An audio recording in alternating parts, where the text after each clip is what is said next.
Now, the spread of the coronavirus is accelerating. Listen to what the World Health Organization has told us today. In the last 24 hours, we had the most cases in a single day since the outbreak started. So far, 99% of the cases are in China, and 80% of cases in China are from Hubei province. Well, the virus has killed 490 people, and there are more than 24,000 confirmed cases in China alone. Also, lots of elements to this story I want to bring you. Let's first of all focus on a cruise ship which has at least 10 people with the virus on board. It's docked in Yokohama in Tokyo. You can see it here, absolutely enormous, with 3,700 people on board, and all of the passengers and crew are now going to be quarantined for 2 weeks. Here's one of them.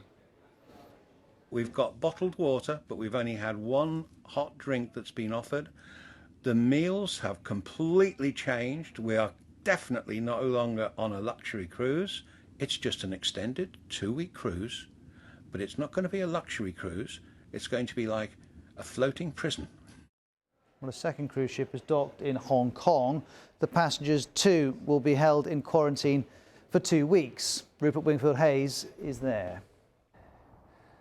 The big cruise ship anchored across the harbour from me there is the World Dream. It has 3,600 people on board. It had sailed to Taiwan but was turned back because 3 people were suspected of having contracted the coronavirus. They've been sent back here. That ship is now being held here with everybody on board. We understand a number of people have been confirmed as having the virus. Meanwhile, here in Hong Kong, the government has today confirmed that it will start quarantining everybody who crosses the border from mainland China starting this weekend. Hong Kong residents included. They will be told to go home and stay at home for 14 days. And the Hong Kong chief executive has for the first time acknowledged that so-called community transmission of the coronavirus may have begun here in Hong Kong. That is because 3 new cases were confirmed today with people who had not been to mainland China and had no contact with people travelling from mainland China.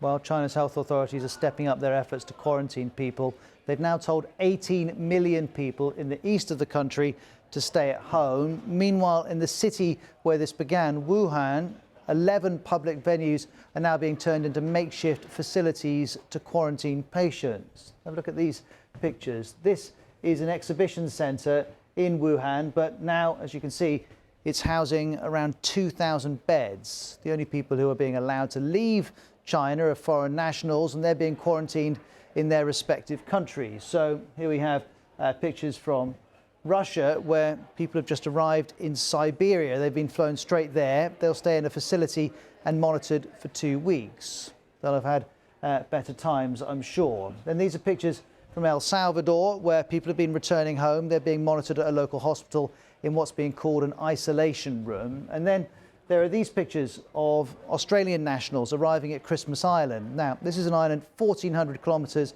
off the coast of mainland Australia. None of these people have been diagnosed with the virus, but they will still be quarantined for 2 weeks. Well, Christmas Island, you can see how far it is. Well, that's Wuhan on the map. But here's Christmas Island. You can see how far it is off the mainland of Australia. It's primarily known for its detention centre that's being used in the past to house people seeking asylum in Australia. And it's the choice as the destination for these people from Wuhan, which is causing upset. Australia's former Race Relations Commissioner says, yes, this is complex, but Australian citizens deserve better from this government. He quotes one citizen, the government wouldn't send its citizens to Christmas Island if those who were trapped in Wuhan were white Australians. Now, the government pushes back very firmly at any such suggestion. Here we have the Foreign Minister saying the plan is only founded on medical advice, and any suggestion otherwise I absolutely reject. Well, Daniel Wu Yang is one of the Australian nationals being evacuated. He posted this on TikTok before he left Wuhan. This has been my 3rd week, closing into 4th week now, and I'll be leaving today.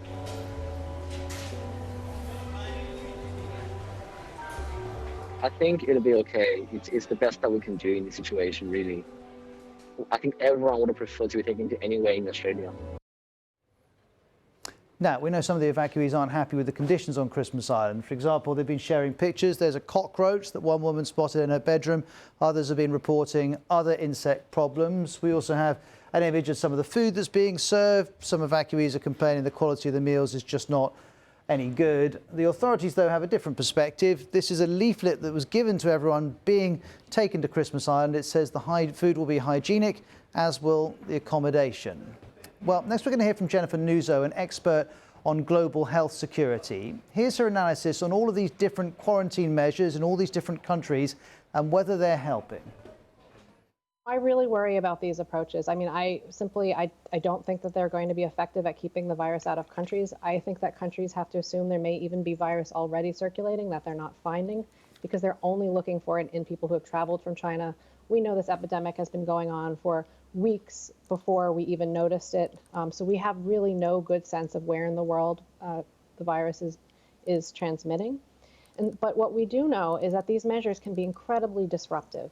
And I am particularly worried that when we target measures at China, we may do things like interrupt the supply of critical medical supplies. China is a major producer of this. They've taken drastic measures. I am worried about the stability of medical supply chains.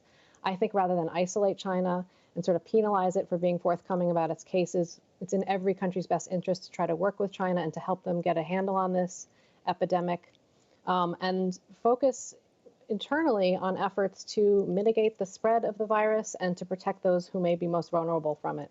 We can take measures to change the speed with which it spreads, public health measures, coughing hygiene and isolating cases. Those are things that can reduce the amount of people who become infected. And deadly, in terms of less deadly, I mean, obviously it would be great to have medicines and vaccines. Those are probably a long way off. But traditional medical care is also going to be important. So we need to make sure that the hospitals and health clinics have all of the resources they need to treat severely ill patients and to help them recover from their infection.